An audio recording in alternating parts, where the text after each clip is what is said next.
गौरव भाटिया जी, लगता है दंगा के ही इर्द गिर्द चुनाव आप लोग इस बार करना चाहते हैं, वो भी 2013 वाला दंगा, क्योंकि आज प्रधानमंत्री की बातों में भी बार बार नाम लिए बिना वहीं पर पहुंचने के संकेत दिए जा रहे थे। दंगा और सपना।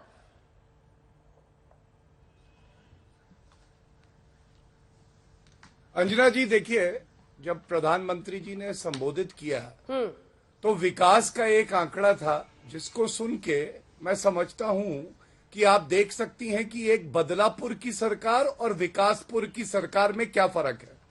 और ये आंकड़ा मैं दोहराता हूं दर्शकों के लिए। प्रधानमंत्री जी ने बताया कि गौतम बुद्ध नगर में 5 साल में समाजवादी पार्टी सरकार ने केवल 73 घर दिए थे और योगी आदित्यनाथ जी ने 23,000 ऐसे परिवार हैं जिनको छत दी, उनके सपने पूरे किए।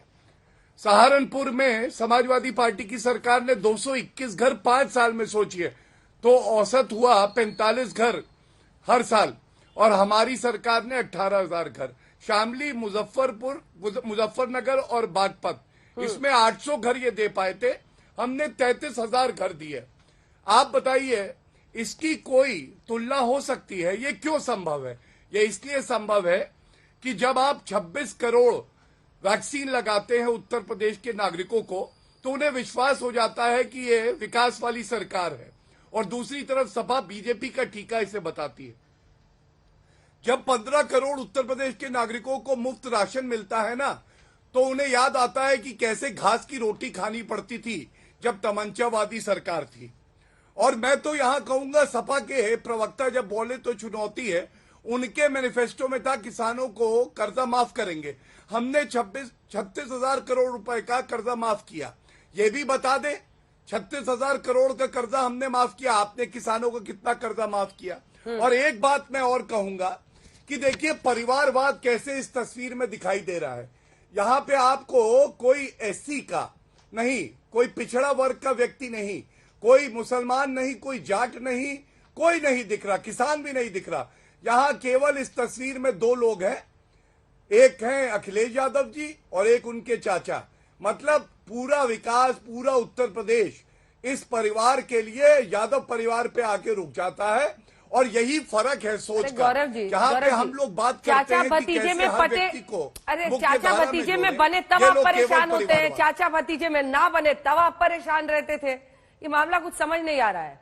लेकिन इसके साथ ही ये भी बोलिएगा, अखिलेश यादव कह रहे हैं कि अमित शाह जी ने, अगर गृह मंत्री अमित शाह ने बहस का न्योता दिया है तो वो इसके लिए तैयार है, तो आप लोग डेट और टाइम फिक्स कीजिए, कर लिया जाए।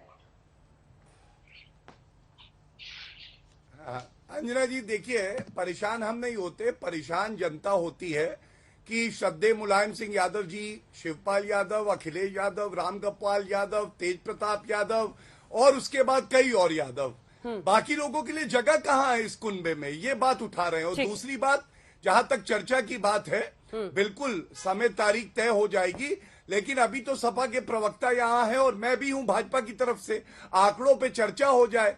किस तरह से साल में 200 दंगे होते थे, अब किसी की हिम्मत नहीं कि दंगा करवा दे। कुछ आंकड़े घनश्याम तिवारी जी उन्होंने पेश किए, अब कोई दंगापुर बनाम विकासपुर, वो कह रहे हैं, अगर आप ये साबित कर सके कि आपकी सरकार बेहतर होगी, और वो कह रहे हैं कि टाइम फिक्स कर लिया जाएगा डिबेट का। नमस्कार अंजना जी, आपको, मेरे को पैनलिस्ट को और दर्शकों को। प्रधानमंत्री की बात से शुरू करता हूं। देश की राजनीति में प्रधानमंत्री गोधरा में कांड और उसके बाद 2 गुजरात में दंगे हुए, उसकी बुनियाद पर उभरे। मैं आज तक की वेबसाइट ही देख रहा था जिसके ऊपर सिलसिलेवार ढंग से लिखा हुआ है कि किस तरीके से इंटेलिजेंस ब्यूरो के पास समय समय पर रिपोर्ट आ रही थी, घंटे बाय घंटे आज तक की वेबसाइट पर लिखा हुआ है, जिससे स्पष्ट होता है किस तरीके से गुजरात की सरकार की क्या भूमिका थी। इतना ही नहीं, सीटी रवि जो कि इस सरकार के में मंत्री भी रहे हैं, उनका बयान है कि अगर लोग नहीं सुधरे तो उनको गोधरा वाला जवाब दिया जाएगा, गुजरात वाला जवाब दिया जाएगा। तो भारतीय जनता पार्टी दंगों की बुनियाद पे खड़ी है। ऐसा कोई दंगा नहीं है जिससे ये पार्टी अपने आप लाभान्वित नहीं होती है। दूसरी बात आता हूं आंकड़ों के ऊपर। आज इकोनॉमिक सर्वे आया है। देश के प्रधानमंत्री उलझुल बातें कर सकते हैं, लेकिन ये नहीं बता सकते कि उस इकोनॉमिक सर्वे में ये क्यों लिखा हुआ है कि आज आर्थिक दृष्टि से देश उसी मुकाम पे खड़ा है जहां 2 साल पहले खड़ा था।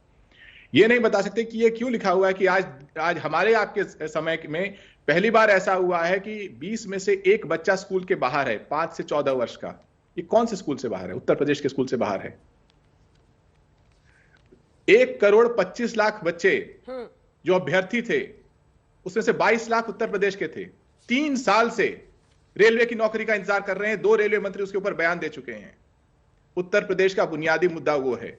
अपराध की बात करने वाली भारतीय जनता पार्टी, उन्होंने सेंचुरी लगाई है। किस चीज में सेंचुरी लगाई है? इनकी अपनी वेबसाइट up.bjp.org पे लिखा हुआ है कि 100 ऐसे उम्मीदवार हैं, अगर आप आदित्यनाथ जी को मान लें, 100 ऐसे उम्मीदवार हैं जिनके ऊपर अपने ही एफिडेविट के अनुसार आपराधिक मुकदमे हैं। अभी तो पूरे उम्मीदवार इन्होंने घोषित भी नहीं किए हैं। जब आधे उम्मीदवार की लिस्ट में 100 है तो पूरे उम्मीदवार की लिस्ट आने दीजिए, पता चल जाएगा।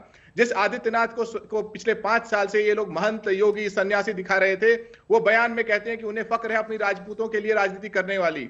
ठाकुरवादी मानसिकता से ग्रसित राजनीति करने वाले लोगों को उत्तर प्रदेश कभी बर्दाश्त नहीं कर सकता, क्योंकि पिछड़ों का, दलितों का, गरीबों का प्रदेश है, जिसको भारतीय जनता पार्टी लगातार गरीब करती आई है। 2 साल से स्कूल बंद है, इनकी जुबान पर ताला लगा हुआ है। इकोनॉमिक सर्वे कह रहा है कि देश फिसड्डी होता जा रहा है, इनकी जुबान पर ताला लगा हुआ है। इनके पास देश को सिवाय नफरत के देने को कुछ नहीं है। ये भाषण की बात करते हैं, अच्छे दिन कौन सा बुरा भाषण था? घनश्याम जी, कोविड में स्कूल खुले रखते। मैं सिर्फ इतना कह रहा हूं कि आप देश के शिक्षा मंत्री का एक बयान दिखाइए जिसमें इस चीज का कम से कम दुख भी है कि स्कूल बंद है। अच्छा, या इस चीज का कि जो बच्चे स्कूल से बाहर जा रहे हैं, या इस चीज का कि बच्चों के पास इंटरनेट की व्यवस्था नहीं है, टैबलेट की व्यवस्था नहीं है, सरकार ने उसके लिए क्या किया? 1 साल पहले नेशनल एजुकेशन पॉलिसी लाई, आप ये बताइए कितने स्कूलों में लागू हुई?